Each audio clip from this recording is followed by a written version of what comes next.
Telangana assembly సమావేశాలు ప్రారంభమయ్యాయి. Live చూద్దాం. ఈ షార్ట్ డిస్కషన్ ఈరోజు తీసుకోవడం జరిగింది అధ్యక్ష. రాష్ట్రానికి సంబంధించినంతవరకు అన్ని రంగాలు ఏ రంగం అభివృద్ధి చెందాలన్నా అవసరమైనటువంటి విద్యుత్ పైన, విద్యుత్ ఉత్పత్తి పైన, ఆ విద్యుత్తులో ఉన్నటువంటి ఇబ్బందులపైన, వాటన్నిటిపైన కూడా ఈ సభకి అలాగే ఈ రాష్ట్ర ప్రజలకు కూడా వాస్తవ పరిస్థితులు తెలియాలనేటువంటి ఆలోచనతోనే ఈ శ్వేతపత్రాన్ని ఈరోజు ప్రవేశపెడతా ఉన్నాం అధ్యక్ష. రాష్ట్ర ఆర్థిక పురోగతిలో, రాష్ట్ర అభివృద్ధిలో విద్యుత్ రంగం కీలక పాత్ర పోషిస్తుంది అధ్యక్ష. పరిశ్రమల అభివృద్ధికి, వ్యవసాయ రంగ పురోగతికి, సేవారంగం అభివృద్ధికి నమ్మకమైనటువంటి విద్యుత్ సరఫరాయే వెన్నెముక అధ్యక్ష. వైద్య రంగంలోని అత్యవసర సేవలకైనా, రవాణా మరియు సమాచార రంగాల మనుగడకైనా నాణ్యమైన విద్యుత్ సరఫరా చాలా ముఖ్యం అధ్యక్ష. రాష్ట్రంలోని ప్రజల నాణ్యమైన జీవన శైలిని సూచించేది కూడా విద్యుత్ అధ్యక్ష.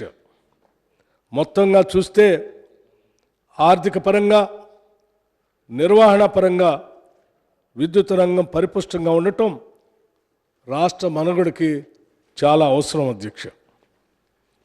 తెలంగాణ రాష్ట్రం ఏర్పడే నాటికి టీఎస్ జెన్కోలో స్థాపిత విద్యుత్ ఉత్పత్తి సామర్థ్యం 4365.26 మెగావాట్లు అధ్యక్ష.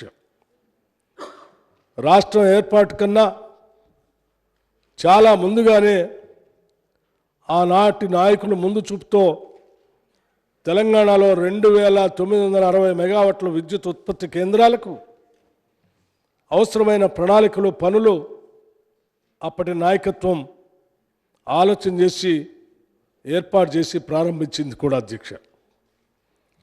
రాష్ట్రం ఏర్పడిన తర్వాత ఉత్పత్తి ప్రారంభించిన ఈ కొత్త విద్యుత్ ఉత్పత్తి కేంద్రాలే తర్వాత కాలంలో తెలంగాణలో నాణ్యమైన విద్యుత్తును అందించడంలో కీలక పాత్ర పోషించాయి.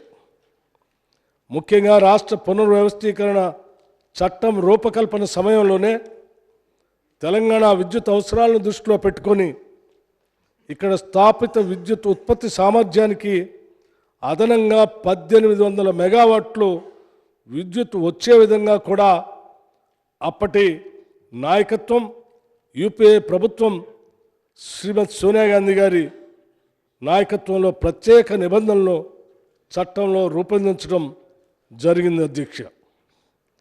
రాష్ట్రం ఏర్పడిన తర్వాత గత ప్రభుత్వం మొదలుపెట్టి పూర్తి చేసింది కేవలం 1080 మెగావాట్ల భద్రాద్రి థర్మల్ ప్రాజెక్టు మాత్రమే. ఈ ప్రాజెక్టు కూడా పూర్తి కావటానికి సుదీర్ఘకాలం పట్టింది అధ్యక్ష. ప్రమాణాలకు విరుద్ధంగా సబ్ క్రిటికల్ టెక్నాలజీ ఉపయోగించడం వల్ల పెట్టుబడి వ్యయం కూడా గణనీయంగా పెరిగింది. మరొక ప్రాజెక్టు బొగ్గు గనులకు అత్యంత దూరంగా నిర్మాణంలో ఉన్న 4000 మెగావాట్ల Yadadri thermal power project.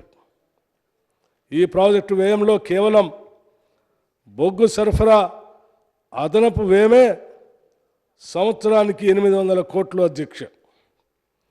Project జీవితకాలం 30 ఏళ్ళు అనుకుంటే ఈ వ్యయం మరింత భారీగా ఉండబోతా ఉంది అధ్యక్ష.